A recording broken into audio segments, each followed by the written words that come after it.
तो हमने पिछली बार चर्चा किया था कि किस प्रकार भगवान श्री कृष्ण आ, गोपियों के वस्त्र चुराते हैं और उन्हें आ, एक तरह से अपनी कात्यायनी व्रत जो कर रही थी गोपियां उनको उनका आ, आ, फल प्रदान करते हैं, क्योंकि गोपियों ने कात्यायनी का व्रत किया था इस इच्छा से कि कृष्ण उनके पति बने। तो भगवान ने उनके वस्त्र चुरा कर उन्हें अपनी पत्नी के रूप में स्वीकार किया और उनसे आ, उनको ये वचन भी दिया कि वो अगली शरद ऋतु में उनके साथ रासलीला भी करेंगे। तो भगवान इस प्रकार लीला करते रहे और एक दिन जब भगवान अ, कृष्ण और बलराम दोनों ही गए थे ग्वाल बालों के साथ अ, पिकनिक करने के लिए, जैसे करते हर रोज जाते थे गैया चराने, वैसे ही गए थे वन में गैया चराने। तो इस बार वो वन में चराने गए गैया, तो बच्चों को बहुत भूख लगाई और बच्चे कृष्ण और बलराम से प्रार्थना करने लगे, हे बलराम, आप तो इतने शक्तिशाली हो, और कृष्ण आप जो दुष्टों को दंडित करने में सक्षम हो, आप दंडित करते हो दुष्टों को, आज ये जो भूख है ये भी एक दुष्ट की तरह में बहुत सता रही है। बहुत भूख लगी है हम लोगों को और कुछ खाने के लिए नहीं है हमारे पास, तो आप कृपया किस भूख का भी कुछ उपाय करिए। सो तो इस प्रकार अगर ग्वाल बालों ने याचना किया कृष्ण बलराम से, तो कृष्ण जो कि देवकी नंदन के नाम से भी जाने जाते हैं भगवान श्री कृष्ण, उनको इस प्रकार बोले ग्वाल बालों को। भगवान कृष्ण के मन में इच्छा थी कि अभी उन्होंने गोपियों को तो अ, अपनी पत्नी के रूप में स्वीकार किया था, लेकिन वो ब्राह्मणों की पत्नियां थी उनको भी अपनी कृपा देना चाहते थे, क्योंकि वहां आसपास ही ब्राह्मण रहते थे बहुत सारे, जो कि भगवान के भक्त नहीं थे, कृष्ण के भक्त नहीं थे, लेकिन उनकी पत्नियां कृष्ण की बड़ी भक्त थी, महान भक्त थी। उन्होंने कृष्ण के बारे में सुन रखा था केवल, कभी देखा नहीं था कृष्ण को उन्होंने, ब्राह्मणों की पत्नियों ने, लेकिन उनको स्वतः ही प्रेम था कृष्ण से। तो उन ब्राह्मण पत्नियों को, याज्ञिक पत्नियों को भगवान कृष्ण कृपा देना चाहते थे। तो ग्वाल बालों को बोले कि तुम एक काम करो, यहाँ नजदीक ही कुछ ब्राह्मण हैं जो यज्ञ कर रहे हैं। ये सारे ब्राह्मण जो हैं बहुत ही विद्वान हैं, वेद शास्त्र में बहुत पढ़े लिखे हैं। तो ये देखिए, वेदिक शास्त्रों में ना ब्राह्मणों के लिए दो शब्द बताए गए हैं, विप्र और ब्राह्मण। वेद पाठ भवेत विप्र, ब्रह्म जानाति इति ब्राह्मण। तो विप्र जो होता है वेद पाठ भवेत, जो वेदों का पाठ करे, उसे विप्र कहते हैं। लेकिन जो वेदों के सार को जान ले कि वेदों का अध्ययन क्यों करना चाहिए हमें, क्या पर उद्देश्य है वेदों का अ, अ, अध्ययन करने का, ब्रह्म, ब्रह्म मतलब जो भगवान है, भगवान का जो निराकार रूप है, जिसे लोग ब्रह्म के रूप में जानते हैं, तो वो ब्रह्म को जो समझते हैं उसे ब्राह्मण कहते हैं। और वैष्णव कौन होते हैं फिर? वैष्णव मतलब जो भगवान कृष्ण को या विष्णु को जानते हैं। तो ब्राह्मण क्या होते हैं? ब्राह्मण को पता होता है कि भगवान जो है वो निराकार है। कोई यू नो जैसे भगवान की जो ब्रह्म ज्योति के बारे में हमने कई बार बात किया है कि भगवान के शरीर से जो आभा निकलती है, दिव्य प्रकाश निकलता है भगवान के शरीर से, उसे ब्रह्मन कहते हैं। तो ये ब्राह्मण को जानने वाले ब्राह्मण होते हैं। लेकिन ब्राह्मण का जो स्तोत्र है कृष्ण, जिनके शरीर से वो आभा निकल रही है, जैसे भगवान गीता में कहते हैं ब्रह्मणो ही प्रतिष्ठा, ये ब्राह्मण, जो ब्रह्म जो है, जिसे जो ब्राह्मण लोग पूछते हैं, भगवान बोलते हैं उसका स्तोत्र मैं ही हूं। तो जो उस स्तोत्र को जानते हैं, कृष्ण को जानते हैं कि इसके शरीर से निकलने वाली आभा ही ब्रह्म कहलाती है, वो वैष्णव कहलाते हैं। तो वैष्णव का ज्ञान पूर्ण होता है, लेकिन ब्राह्मण जो होते हैं उनका ज्ञान अपूर्ण होता है। तो लेकिन ब्राह्मण जो होते हैं विप्र से ज्यादा विद्वान होते हैं, क्योंकि विप्र जो होते हैं खाली वेद पाठ पढ़ते रहते हैं, लेकिन ब्राह्मण जो होते हैं वेदों के उद्देश्य को जानते हैं। जो उद्देश्य को जानता है मतलब वेदों को भी जानता ही है ना। तो भगवान बोले कृष्ण ब्राह्मण भूगोल वालों को कि यहाँ नजदीक के ब्राह्मण हैं जो यज्ञ कर रहे हैं, ठीक है। तो वेदों में पारंगत है, वो बहुत ही वेदों को अच्छे से पढ़ा रखा है उन्होंने। और अंगीर मुनि के वंश में जन्मे हैं ये लोग, यू नो। और ये अंगीरस नाम का यज्ञ कर रहे हैं, यू नो। तो अंगीरस नाम का यज्ञ कर रहे हैं, जिससे व्यक्ति को फल ये मिलता है कि लोग स्वर्ग जा सकते हैं उससे। तो ये ब्राह्मण जो थे इनको स्वर्ग जाने की इच्छा थी कि हम लोग स्वर्ग में जाकर खूब आनंद लें, आनंद का जीवन जिए। देखिए यहाँ पे अक्सर जो लोग होते हैं इस जगत में उनको लगता है कि स्वर्ग जाना ही सबसे परम गति है। भगवान गीता में इसकी अ, निंदा भी करते हैं कि ये जो लोग त्रैविद्या माम सोमपः पूत पापा यज्ञ रिष्टा स्वर्गतिम प्रार्थयन्ते, ऐसे लोग जो यज्ञ करते हैं और स्वर्ग की प्रार्थना करते हैं, स्वर्गतिम प्रार्थयन्ते, वो स्वर्ग की प्रार्थना करते हैं कि मैं स्वर्ग पहुंच जाऊं। ते पुण्यम आसाद्य सुरेंद्र लोकम अश्नंति दिव्यान दिवि देव भगवान, भगवान बोलते हैं ऐसे लोग जो यज्ञ करके स्वर्ग जाने की इच्छा रखते हैं वो स्वर्ग जाते भी हैं। इंद्र के लोग जाकर वहां नाना प्रकार के भोग करते हैं, बहुत ही सुंदर सुंदर भोग मिलते हैं उनको। लेकिन फिर क्या होता है, क्षीणे पुण्य मर्त्य लोकम विशंति, वो जब उनका पुण्य नाश हो जाता है, पुण्य खत्म हो जाता है, जैसे ना बैंक बैलेंस किसी का खत्म हो गया, मानो कोई व्यक्ति बहुत ही परिश्रम किया, साल भर बहुत काम किया, अच्छा बैंक बैलेंस इकट्ठा कर लिया, बोला चलो मैं एक ट्रिप मारता हूँ अभी, मैं यूरोप का एक ट्रिप मार के आता हूँ, सारा बैंक बैलेंस जीरो। और बैंक बैलेंस खत्म तो फिर वापस घर आना पड़ेगा, फिर काम पे लगना पड़ेगा, है ना। तो ये स्वर्ग जाने का जो प्रोसेस है वो यही है कि व्यक्ति को बहुत यज्ञ करके बहुत पुण्य अर्जित करना पड़ता है, और पुण्य के द्वारा स्वर्ग जाता है। और स्वर्ग में जाके पुण्य, मानो मान लीजिए पिकनिक जैसा हो गया, पिकनिक में गया, वहां पे सारा पुण्य खत्म हो गया, फिर पुण्य पुनः ऐसे इस जगत में आना पड़ता है, और पुनः फिर यज्ञ वगैरह करने पड़ते हैं फिर। तो इस प्रकार व्यक्ति मूर्खों की तरह ऊपर जाता है फिर नीचे आता है, स्वर्ग जाता है फिर पृथ्वी पे आता है, स्वर्ग जाता है पृथ्वी पे आता है। और कभी कुछ उससे गलती से पाप हो गया तो नर्क भी चला जाता है नीचे, और फिर नर्क भुगते वापस पृथ्वी पे आता है, फिर कुछ पुण्य करने की कोशिश करता है, ऊपर जाने का करता है, कभी कभी नर्क फिर से कुछ पाप हो गया तो फिर नर्क जाना पड़ता है। तो इस प्रकार जीव जो है जन्म मरण के चक्कर में पड़ा रहता है, कभी स्वर्ग कभी नर्क, कभी स्वर्गे उठाए कभी नरके डुबाए, दंड जने राजा जने नदी के चुका। तो ये मूर्ख लोग जो होते हैं इस जगत में वो सोचते हैं स्वर्ग जाना ही सबसे बड़ी यू नो अचीवमेंट है। जैसे आप देखिए मुस्लिम धर्म में भी ऐसे ही है, उनको बताया जाता है कि आप अगर अच्छे से कुरान वगैरह का पालन करेंगे, सारे मुसलमान धर्म का पालन करेंगे, तो आप स्वर्ग में जाओगे और वहां पे आपको 72 अप्सराएं मिलेंगी, हूरें मिलेंगी आपको। तो उनको लगता है कि बस ये मैथुन करना, यू नो, मतलब 72 स्त्रियों के साथ मैथुन करना यही जीवन की सबसे परम सफलता है। तो कम बुद्धि वाले जो मूर्ख लोग होते हैं, या हमारे हिंदू धर्म में भी ऐसे बहुत सारे मूर्ख लोग होते हैं जिनको लगता है कि स्वर्ग जाना ही सबसे परम गति है, तो मूर्ख लोग इस चक्कर में पड़े रहते हैं। तो हालांकि ब्राह्मण तो बहुत बुद्धिमान होते हैं, लेकिन ब्राह्मण भी जिसे केवल स्वर्ग जाने की इच्छा है, जन्म मरण के चक्कर से छुटकारा नहीं पाना चाहता, वो मूर्ख ही कहलाता है। तो भगवान बोले कि ये अंगिरस यज्ञ कर रहे हैं जो स्वर्ग दे ले जाएगा उनको, तो आप एक काम करो, वहां जाइए आप लोग, और उनको प्रार्थना करिए, उनसे भिक्षा मांगिए कि हमें कुछ भोजन दे दीजिए। और जब जाओगे ना तो सब मत बोलना कि कृष्ण ने हमें भेजा है, उनको बोलना कि बलराम ने हमें भेजा है।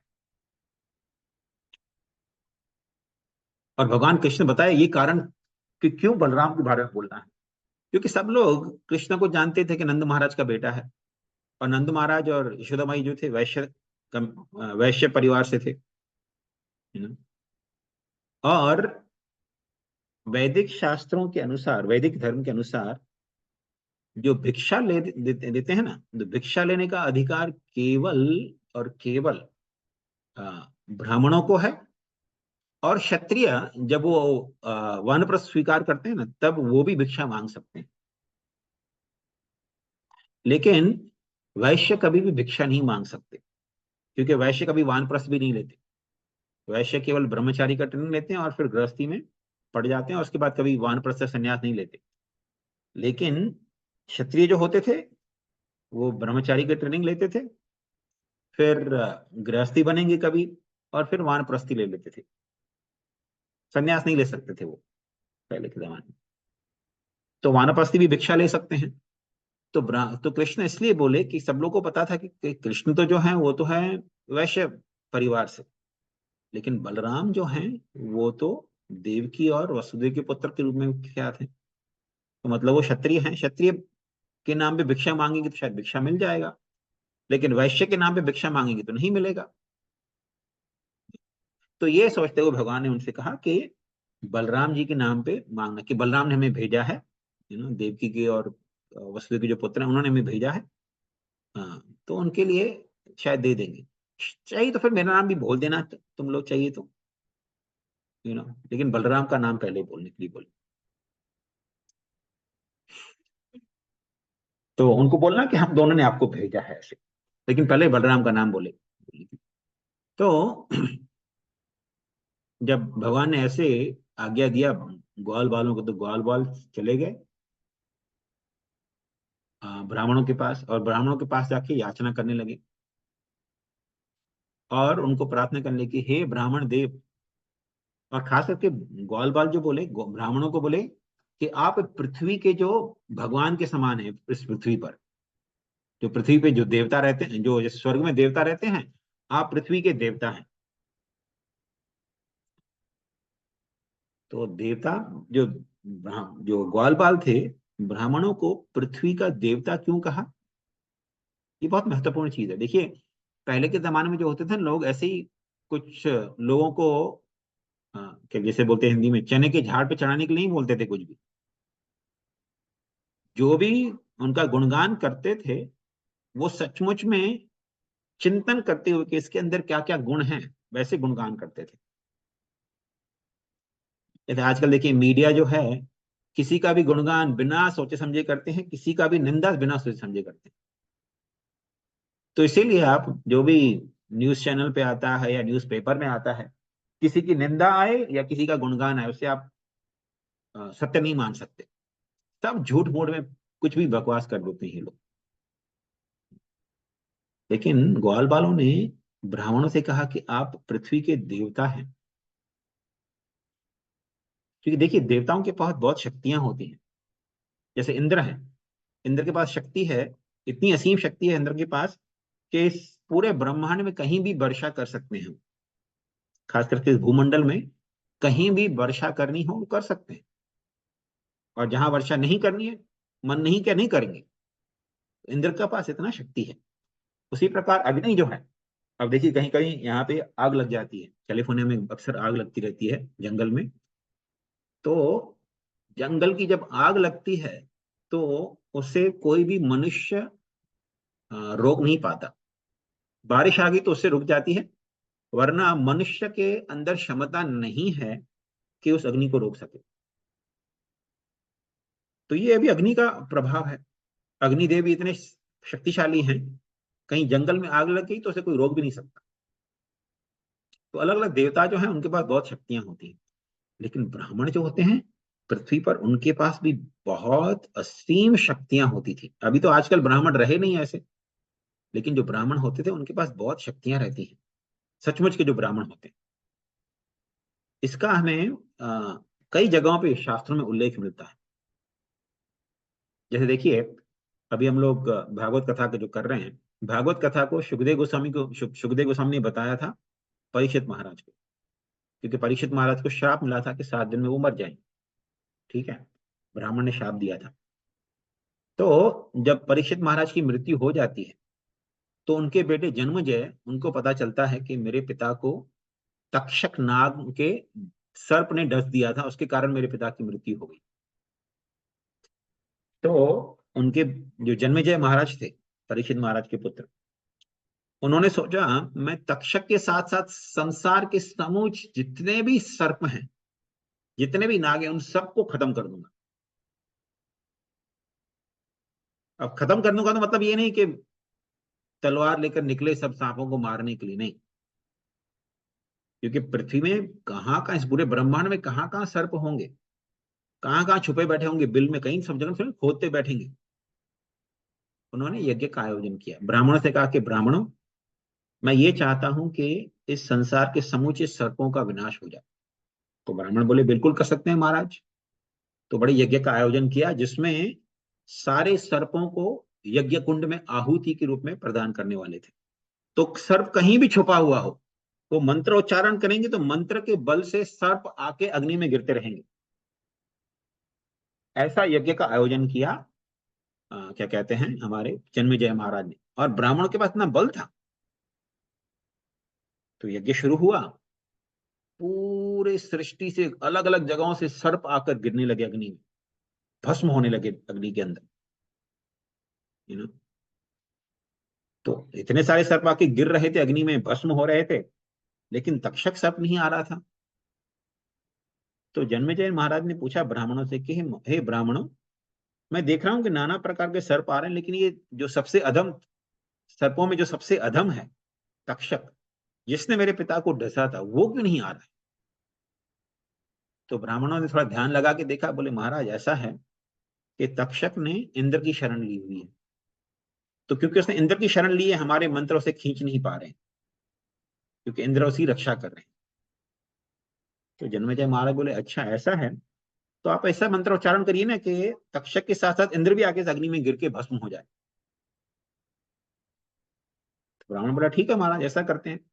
तो ब्राह्मणों ने मंत्र उच्चारण किया, और उस मंत्र के प्रभाव से तक्षक और इंद्र अपने आसन के साथ, आसन पे बैठे हुए थे इंद्र, उनके पास ही सर्प तक्षक नाग था, वो आसन के साथ ही गिरने लगे स्वर्ग से अग्नि में गिरने के लिए। तो डर गए इंद्र बहुत, ये क्या हो रहा है। अब देखिए इंद्र इतने शक्तिशाली देवता हैं, और पृथ्वी के ब्राह्मण जो एक सामान्य मनुष्य के समान है, उनके मंत्र के प्रभाव से इंद्र जो थे वो अग्नि में गिरने लगे, और कोई उन्हें बचा नहीं पा रहा था, कोई उन्हें रोक नहीं पा रहा था। तो बृहस्पति जो गुरु हैं इंद्र के, वो दौड़ते दौड़ते आए ब्राह्मण को, ब्राह्मण देवता प्लीज प्लीज आप क्षमा करिए, इसे क्षमा करिए, आप रोक दीजिए, इस यज्ञ को रोक दीजिए यहीं पर। अभी बृहस्पति जो है वो भी ब्राह्मण है, और वो देवताओं के गुरु भी हैं, बहुत ही बड़े ब्राह्मण हैं वो। तो ब्राह्मण रुक गए फिर, क्योंकि बृहस्पति ने बोला कि देखिए आप इस तरह तक्षक को नहीं मार सकते हैं। तक्षक जो है सर्पों का राजा है, और इंद्र जो है, इंद्र के जो है देवताओं के राजा हैं।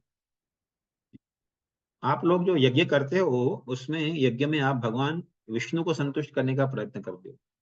तो आप भगवान को कैसे संतुष्ट करोगे अगर भगवान के जो सेवक हैं इंद्र, उनको आप मारने का प्रयत्न करोगे? तो आप कृपया इसे रोक दीजिए। तो ब्राह्मणों ने रोक दिया। फिर जन्मेजय महाराज भी बोले ठीक है, अब बृहस्पति जी प्रार्थना कर रहे हैं तो रोक दिए। तो इस प्रकार इंद्र बच गए और तक्षक भी बच गया, तक्षक मरा नहीं, तक्षक को भी छोड़ना पड़ा। तो इस प्रकार ब्राह्मण इतने शक्तिशाली होते थे। तो इसीलिए ग्वाल बाल बोले कि हे पृथ्वी के देवताओं, हमारी बात सुनिए। हम ग्वाल बाल हैं, और यहाँ हम कृष्ण और बलराम के कहने पर आए हैं। आप सबको का अहोभाग्य हो, सौभाग्य हो, अ, हम लोग यहाँ आए हैं आपके पास, तो कुछ मांगने आए हैं आपसे, कृपया बताइए हम कुछ मांग सकते हैं क्या आपसे?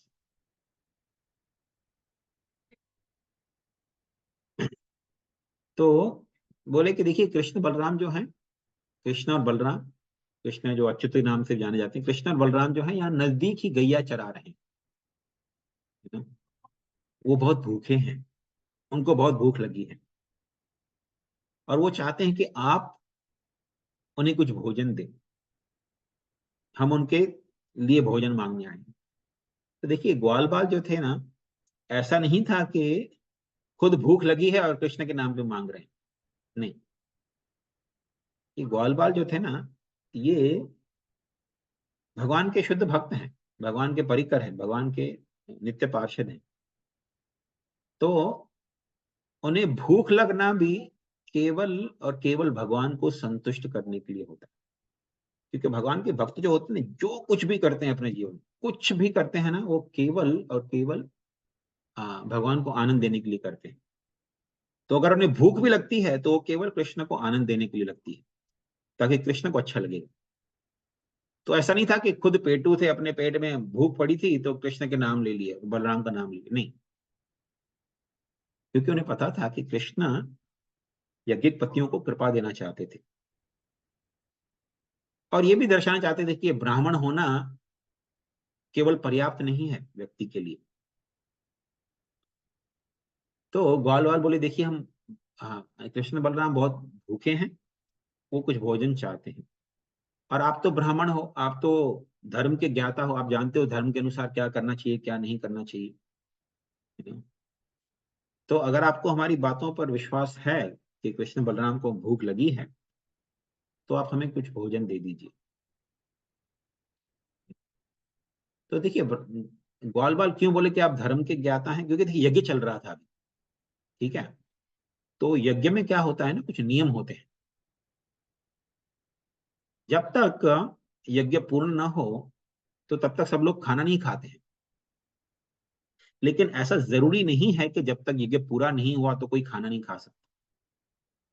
अगर यज्ञ शुरू हो गया है और यज्ञ में वो खाने का आहुति दे दिया गया है, तो उसके बाद कोई भी भोजन कर सकता है।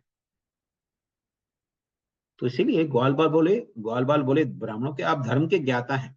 और ऐसा नहीं था कि ग्वाल बाल क्योंकि वो वैश्य के बच्चे थे, बेटे थे, इसलिए उनको ज्ञान नहीं था कब भोजन लेना चाहिए कब नहीं लेना चाहिए।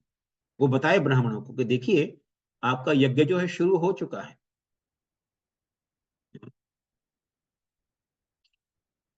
तो अभी यज्ञ शुरू हो चुका है, दीक्षा हो चुकी है, तो आप यू नो अब हालांकि पशु का पूरा बलि नहीं चढ़ाया आप लोगों ने, लेकिन आ, आप अगर भोजन दे देंगे तो आपका भोजन अशुद्ध नहीं हो जाएगा, और आपके यज्ञ में कुछ गलती भी या खामी भी नहीं हो जाएगी। तो इस प्रकार, हालांकि ये ग्वाल बाल थे, लेकिन फिर भी उन्होंने देखा होगा अपने माता पिता को, उनके माता पिता आयोजन करवाते होंगे ब्राह्मणों को बुलाकर यज्ञ वगैरह। तो एक सेकंड, हाँ।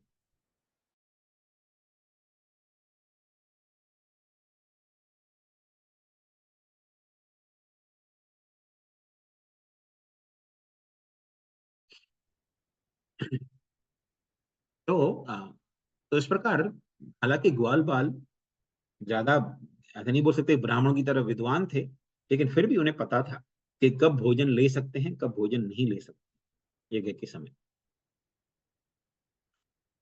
तो ब्राह्मणों ने ये सब सुनी बातें ग्वाल बालों की, यू नो लेकिन एक शब्द बोले तक नहीं उनके साथ कुछ। ऐसा लगा कि मानो, हाँ ठीक है, किसी ने आके कुछ बोल दिया कि याचना कर रहे हैं, भीख मांग रहे हैं, भिक्षा मांग रहे हैं, कुछ नहीं दिया उनको। देना तो दूर की बात, कुछ बोले तक नहीं कि भैया हमने सुन लिया, अभी आपको नहीं दे सकते भोजन। वो अपना यज्ञ करते रहे। देखिए, जब व्यक्ति के अंदर अहंकार होता है ना कि मैं बहुत बड़ा विद्वान हूँ, मैं बहुत बड़ा पढ़ा लिखा व्यक्ति हूँ, यू नो वो ऐसे ही व्यवहार करता है। आप देखेंगे, पॉलिटिक्स में भी ऐसा कई बार होता है, कोई बहुत बहुत बड़ा पढ़ा लिखा व्यक्ति होगा, तो कोई भले ही कोई उनके साथ उनसे बेहतर पॉलिटिशियन होगा, वो पढ़ा लिखा नहीं होगा, तो ऐसे ही बोलते रहेंगे ये तो अनपढ़ गंवार है। इंडिया में ऐसा होता है कई बार, है ना। कोई पॉलिटिशियन है जो जो इंडिया के जो प्रधानमंत्री हैं नरेंद्र मोदी, हालांकि वो पढ़े लिखे नहीं हैं, उनके ऊपर टिप्पणी करते रहते हैं कि ये तो अनपढ़ गंवार व्यक्ति है, ऐसे और क्या एक्सपेक्ट कर सकते हो। कुछ भी ऐसे, जो ऐसे अभिमानी लोग होते हैं ना, उनका ज्ञान हमेशा ढका हुआ होता है, उनकी बुद्धि हमेशा भ्रष्ट होती है। अहंकार जताता है कि उन व्यक्ति के अंदर कुछ रत्ती भर भी बुद्धि नहीं है, क्योंकि अहंकार व्यक्ति के विवेक को ढक देता है। तो ये ब्राह्मण थे, लेकिन इतना अहंकार था उनके अंदर कि ग्वाल बाल आके भोजन मांग रहे हैं, कुछ बोले तक नहीं उनको कि ठीक है भाई, हमने बाप की बात सुन ली, थोड़ी देर रुक जाओ, थोड़ी देर के बाद देंगे भोजन, अभी नहीं दे सकते। कुछ कुछ तो बोल देते, कुछ नहीं बोले उन्होंने। तो हाँ, और यज्ञ में लगे रहे। देखिए, ऐसा नहीं है कि यज्ञ करने से भगवान खुश हो जाते हैं। भगवान तो ऐसा कहते हैं भागवत में कि अ, जो व्यक्ति वैष्णवों को भोजन करवाता है, वो मेरे को हजारों लाखों करोड़ों गुना अधिक प्रसन्न करता है उस ब्राह्मण की तुलना में जो यज्ञ में आहुति डालता रहता है, स्वाहा स्वाहा करके डालता रहता है। बोले वो जो ब्राह्मण आहुति डालता है ना, स्वाहा स्वाहा करके, घी और नाना प्रकार के जो धान होते हैं जिसकी आहुति बढ़ती है इसमें, यज्ञ में, भगवान बोलते हैं इससे मुझे कुछ संतुष्टि नहीं मिलती। लेकिन कोई मेरे भक्तों के मुख में प्रसाद डालता है, भोजन डालता है, उससे मुझे बहुत संतुष्टि मिलती है, मैं बहुत प्रसन्न होता हूं उस व्यक्ति से।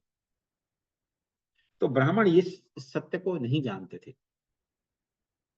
क्योंकि उनका मन जो था दूषित था, काम वासना से भरा हुआ था, स्वर्ग जाने की इच्छा थी, नाना प्रकार के भोग विलास की यू नो वासना थी उनके अंदर। तो इसलिए अ, उन ग्वाल बालों को कुछ भी कुछ उत्तर नहीं दिए, और ये सोचते रहे कि हम लोग तो बहुत पढ़े लिखे विद्वान ब्राह्मण हैं, और ये तो ग्वाल बाल हैं, उनके उनकी उनके उनको क्या उत्तर देना है, जरूरत नहीं उत्तर देने की। लेकिन ये दर्शाता था कि ये कितने महामूर्ख थे, जिनको रत्ती भर भी ज्ञान नहीं था।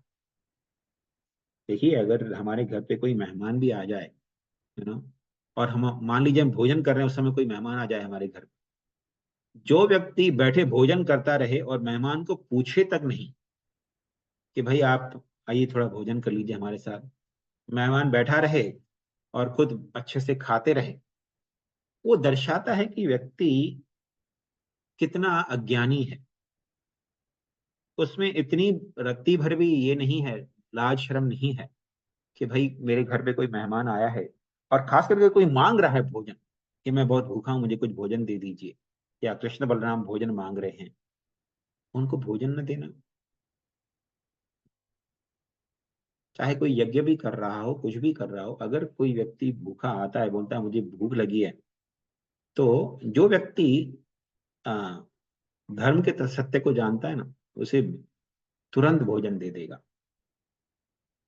जो निर्लज होते हैं, जो मूर्ख होते हैं, वो कभी भी यू नो जैसे चाणक्य पंडित कहते हैं कि अ, किसी व्यक्ति के पास धन होना और अच्छे से नींद आना, और धन के साथ साथ धन की दान देने की इच्छा होना और दान करना एक्चुअली, ये तीनों चीजें जो है ना, कोई बहुत ही बड़ा क्या कहते हैं, सौभाग्यशाली व्यक्ति होता है ना, उसके पास ही आती हैं तीनों चीज। क्योंकि देखिए, जब व्यक्ति के पास धन आता है ना, तो नींद गायब हो जाती है, टेंशन होता है उनको, अरे कोई धन चुरा लेगा वगैरह। तो ऐसे लोगों को नींद नहीं आती अक्सर। और अगर धन आ जाए और दान देने की इच्छा भी हो, तीव्र हो जाए कि मैं दान दूं लोगों को, मेरे पास जितना धन आ रहा है उतना दान देता रहूं, ये कोई सामान्य सौभाग्य नहीं है। चाणक्य अमृत बोलती है ये बहुत बड़े सौभाग्य की बात है। ये तीनों चीजें एक साथ व्यक्ति के पास होना बहुत बड़े सौभाग्य की बात है। और एक चीज और सौभाग्य बोल सकते हैं इसके साथ साथ, अगर इस व्यक्ति के पास धन है, दान देने की इच्छा है, और नींद आती है, और अच्छे से भोजन कर सकता है व्यक्ति। क्योंकि कई बार क्या होता है ना, धनी लोग होते हैं, बहुत सारा धन आ जाता है, लेकिन बीमारियां भी आ जाती हैं, डायबिटीज हो जाता है, मीठा नहीं खा सकते, ये नहीं खा सकते, वो नहीं खा सकते। तो ये कोई सामान्य सौभाग्य नहीं है, व्यक्ति के पास धन भी हो, अच्छा खाने के लिए भोजन हो, कोई बीमारी नहीं हो, दान देने की इच्छा हो, नींद आए अच्छे से, ये बहुत बड़ा सौभाग्य है, कोई सामान्य सौभाग्य नहीं है। ये चारों चीजें किसी के पास दिखने को नहीं मिलती हमेशा। तो ये ब्राह्मण जो थे, सुखदेव गोस्वामी बोलते हैं बहुत बड़े मूर्ख थे।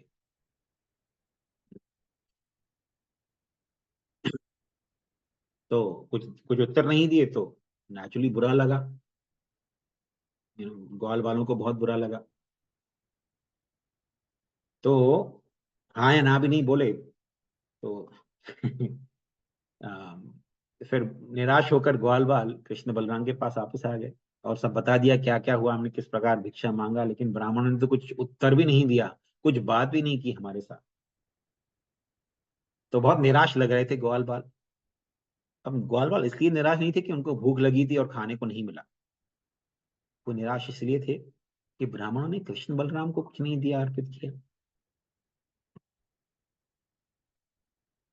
देखिए, जो यहाँ पे सामान्य भक्त भी होते हैं ना इस जगत में, जैसे जन्माष्टमी का उत्सव होता है, तो जन्माष्टमी के उत्सव में आप देखेंगे, मंदिर में आके देखेंगे अगर आप, तो लोग भक्त लोग जो होते हैं कुछ भी नहीं खाते पूरा दिन, लेकिन भगवान के लिए नाना प्रकार के व्यंजन बनाते हैं, बहुत सारे सुंदर सुंदर भोजन बनाते हैं भगवान।